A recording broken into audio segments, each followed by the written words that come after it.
Alhamdulillahi rabbil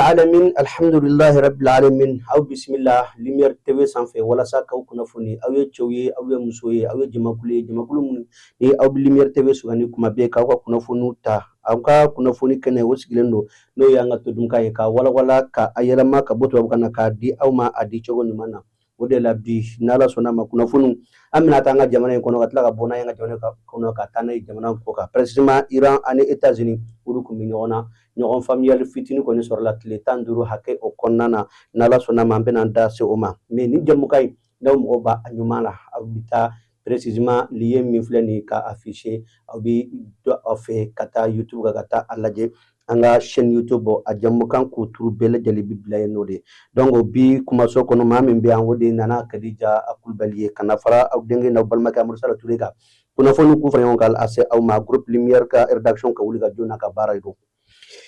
bamanan ko kuma na ko an ka taa ko o laban ye boli ye an bɛ taa précisément denmisɛnnin kulu dɔ kɔni n'u bi jamana ko kan précisément Mali ko kan ni a bi précisément Europe jamana kan u kɔni fala ɲɔgɔn kan ka point 5 ta ko o point 5 ko olu bɛna kɛ sababu ye min bɛ se ka to k'u bɛna ni démocratie ye Sahel jamanaw na u ka jɛkulu yɛrɛ wele précisément ko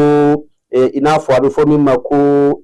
l'alliance démocratique du Sahel ni denmisɛnnin kulu ninnu ka ni jɛkulu in kɔni sigira jɛkulu kɔfɛ jɛkulu min n'u b'a wele ko CFR n'o ɲɛmaaba ye Imam Mahamudu Diko ye yala nin denmisɛnnin ninnu ani Imam Mahamudu Diko u bɛ ɲɔgɔn kalama an t'o dɔn nin denmisɛnnin ninnu u n'an ka politique mɔgɔ minnu bɛ ko kan yala u bɛ ɲɔgɔn kalama an t'o dɔn nin denmisɛnnin ninnu u ni jɔn ni jɔn bɛ baara la jɔn de bɛ k'u dɛmɛ jɔn b'u kɔ kɔrɔ parce que ni wulikajɔ ni baara in a signature kɔni a kɛra bi le 7 avril plutôt kunu le 7 avril 2026 a kɛra yɔrɔ min na sa o de précisément Bexil ye ale ye i n'a fɔ Europe jamana dɔ ni o de ye Europe jamana dɔ kɔni faba ye n'i y'a ta k'a lajɛ ni denmisɛnnin jɛkulu ninnu kɔni y'a jira k'a fɔ ko olu ka wulikajɔ n'u ka baara de ko ka na ni démocratie ye précisément Mali kɔnɔ wa maa min bi u ka i n'a fɔ secrétaire général la sa o de ye Maliki Konate ni kunnafonidala kun don an ka Mali kɔnɔ min an filɛ waati min na sa a sigiyɔrɔ bɛnnen bɛ Faransi ma donc n'i ye nin ta k'a lajɛ i yɛrɛ ɲininka laɲini ninnu n'o ye laɲini 5 ye n'o de ye ko ka na ni élection ye ko ka militaire fanga kɔni k'o bɔ militaire fanga k'o bɔ yen n'o de an ka Sahel jamanaw kan n'o de ye ko ka na ni i n'a fɔ taɲɛ ko ka politique n'o ye politique civile ye k'o sigi sen kan o fana kɔnɔna na u y'a jira fana k'a fɔ ko ka a lajɛ fɛn min bɛ se ka to i n'a fɔ institution forte kɔni olu b'o jateminɛw kɛ ka wulikajɔ kɛ ka baaraw kɛ walasa u ka se ka sigi ninnu ye i n'a fɔ dakuru ye dama dɔ ninnu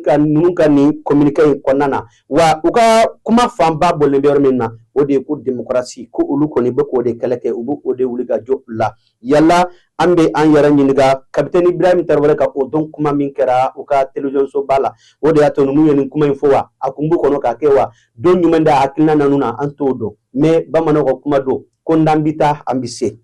n'an bɔra yen précisément an bɛ to an ka fasoba Maliba kɔnɔ an bɛ taa douane malienne kɔni yɔrɔ douane malienne olu kɔni ye wulikajɔ kɛ u ye wulikajɔ kɛ u ye u tiga da a bɛ fɔ fɛn min ma ko saisie d'alcool o tɛ ɲɛnaminifɛn ye wa o 480 kɔni u y'u tiga da o ka o carton wa a ko kɔni n'i y'a ta k'a lajɛ a bɛ lajɛli kɛra sibiri le 4 avril 2026 an ka i n'a fɔ poste de contrôle min bɛ yen n'u b'a wele ko SECO a kɔni kɛra yen de n'i y'a ta k'a lajɛ Segu région na wulikajɔ ni baara kɔni kɛra an ka section de recherche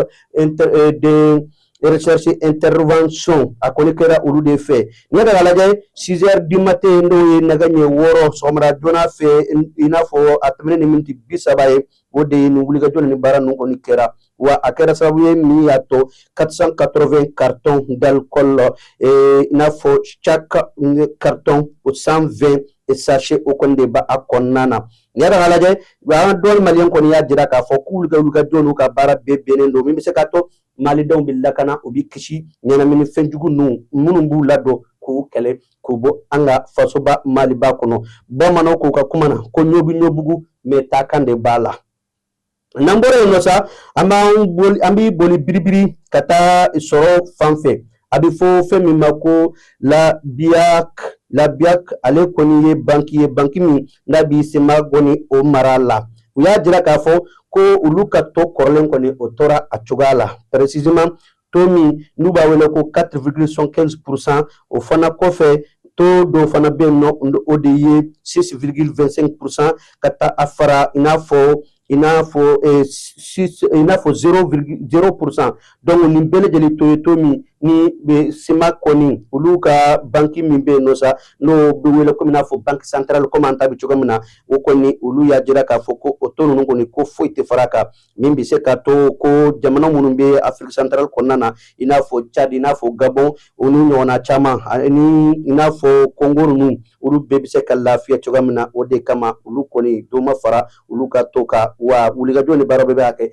mimbi se ka to sema koni ulu ka mo be se ka lafiya chogamna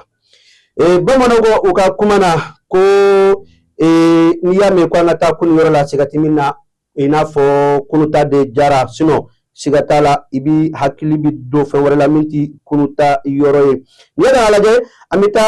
précisément États-Unis ka fe no nantara CCDF de 2 semaines o koni o kera États-Unis ane Iran ni nyonche o ya soro Trump koni kunyafo ko suro dugu clément fait précisément 2h du matin konda sera kasoro abi foyer mako le D3 d'Hormuz ko o mabla ko ulu bina Iran ko era be bampeu ka Iran bo quartier era kapeu wa ala ya kesa anga jiya kono jamana ba munumbe no sa ulu faranyonga ka uliga joke ka delike ni manu nyonche o kera sababu abi fofer mako le CCDF o te benkan do ya min bi soroko anti malfati nyona ble ambanjo wa Iran koni ya jira ka fo ko Trump koni ayeni hakilna inta sabla asirana yala aka inafo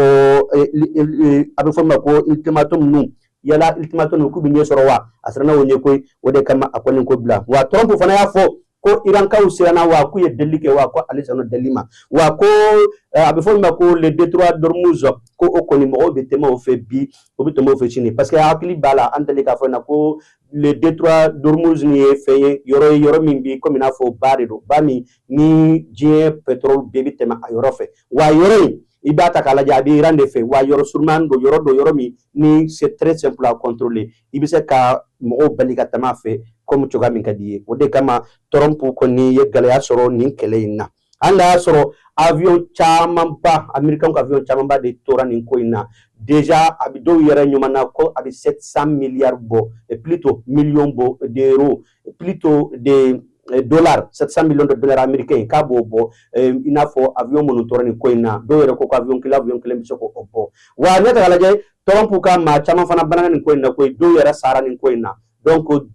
Iran fana u ka ma chama banana wa Iran yere ye Moyen-Orient dugu chaman be no ytimani chambe uyu bombarder wa CCDF ko ni ko sorola 2 semaines Amérique ti bom chula uli yere ti bom cha Amérique la sikika fo bikem saka to bembike mais kuna fonu munu mbambulo anyi munu soro o de Iran ko ni Amérique ya fen do la nyini Amérique yu bla ako ko ka fanga yalama o blala ko ukana enrichissement inafo d'uranium ko kana o barake o fana Trump ya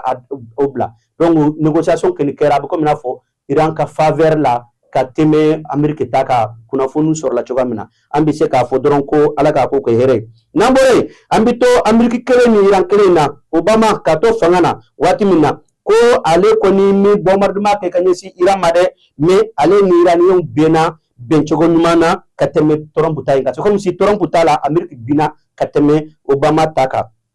wa jirala fana awati ko Obama ani Iran mo ko ni kumbene minna wode ko ka ina fo ka garantie di uluma mimba to kuti enrichissement ina fo d'uranium ko auto o barake o fana ko fe ku benamina wode l'arme nucléaire ko ka dabla o fana ko fe benamina ko ode le D3 d'Hormuz ko o tidatugu wa benkan ko ni kunsarla o senfe mais ni yanu ko beta galaje Trump tala a ko chenra ko